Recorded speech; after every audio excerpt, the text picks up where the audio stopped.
All right, you guys know what I'm doing. I'm building a fence. All right, so first I need to run some long extension cords to get some power over there.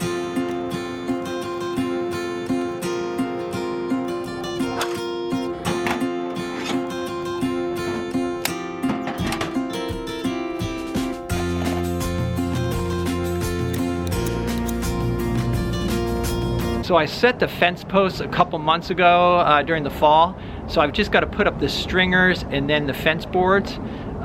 So let me show you. Okay, so the fence posts are bolted to angle iron. The angle iron is in concrete, so the wood doesn't actually go into the ground, so it won't rot. So my dad came by last week, picked up the chop saw and the planer and had them refurbished at the factory. What a great guy. It's got a brand new power cord, and then they just cleaned it up. Works great. Grounding continuity, leakage less than dielectric, running cord and plug all right, looks good.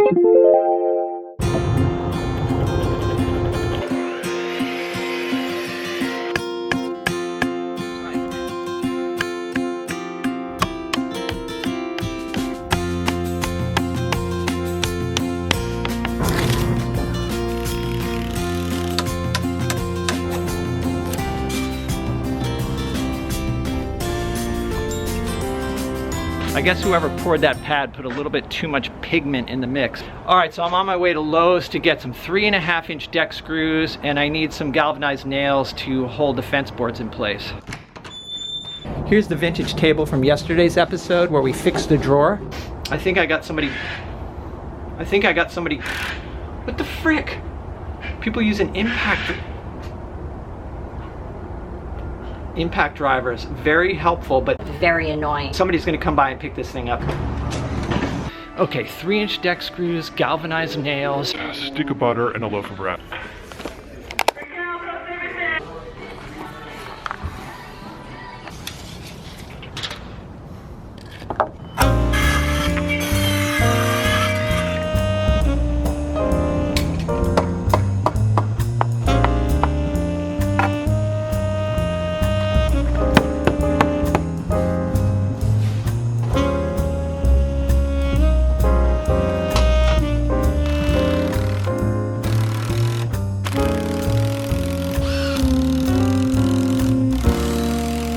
All right, so the framework is all done. Now it's time to give it the Jump test.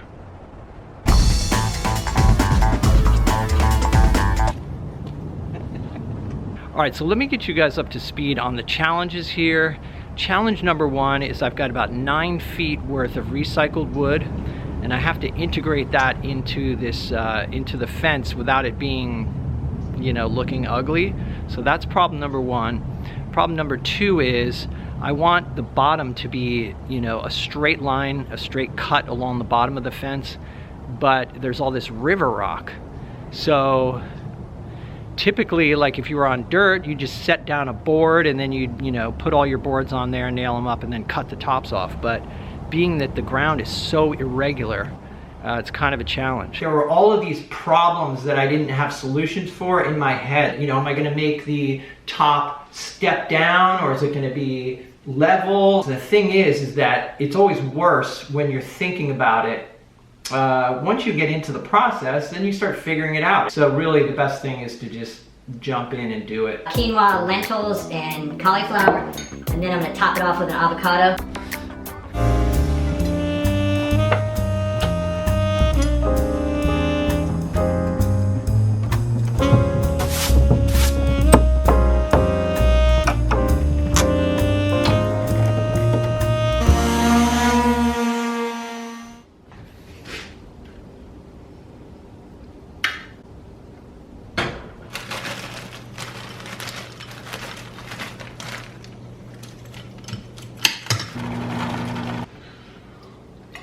What the? I don't even know what that was. It was like dried coffee. I didn't even know that was a thing.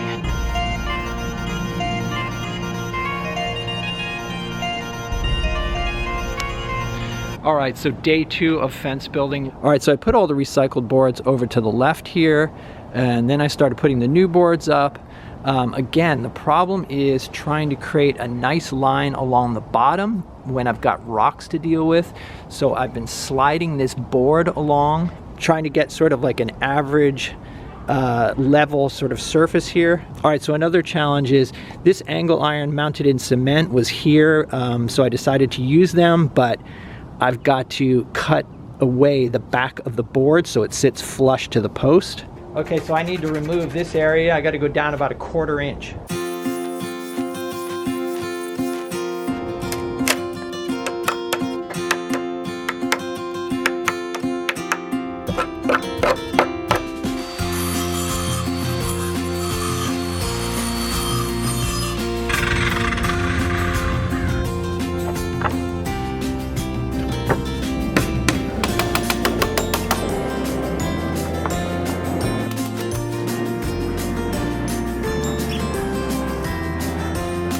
I've got the rest of the boards up. Let me show you.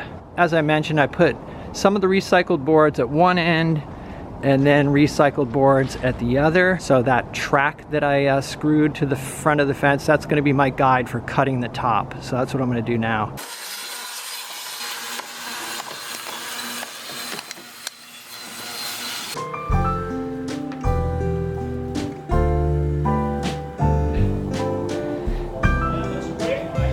Thanks. Yeah, I think that height is good. All right, so I've got a ton of cleanup to do, as you might imagine, but it's time to take a burrito break.